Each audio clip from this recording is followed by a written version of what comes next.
Hello, this video we're going to show you how I've achieved this sound. If we just bypass all the inserts we've got on here,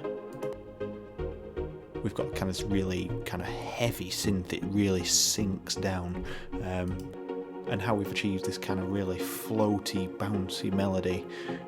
It all lies in stereo placement and kind of the distortion that I've used.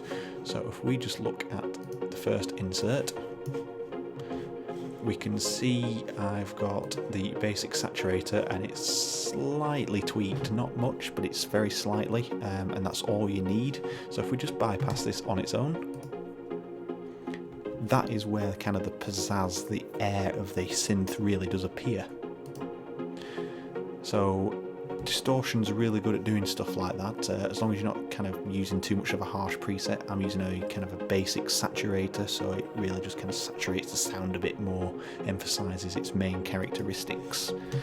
Secondly is I'm using a stereo placement, so I'm increasing the side information. So if we just remove this side information, where it would normally be, should we say, you kind of get this really flat, boring track, and there's no kind of stereo information going on at all, and it seems really narrow in sound. Take it up, and we kind of really do push out those elements and emphasise its kind of width, and it really does create that bounce. It really emphasises it. And then we've just got an EQ where I've just done a basic bass roll off. I've taken the top end out because when it does filter in, it really is harsh, but it helps to characterise this synth in the mix. You may recognise this is the actual intro music that I use at the moment.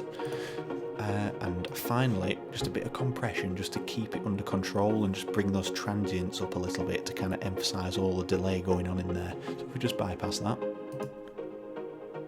and then reintroduce, we just kind of introduce all of that bouncy element to really emphasise how this track is going to be. So I'll just bypass the EQ for you as well. That's where I get rid of all the bass information. It does sound good, I do admit, but for this particular track I really needed it to sit out of the bass area.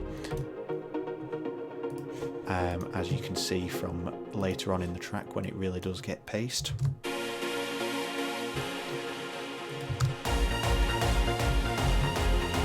So if we take away that EQ,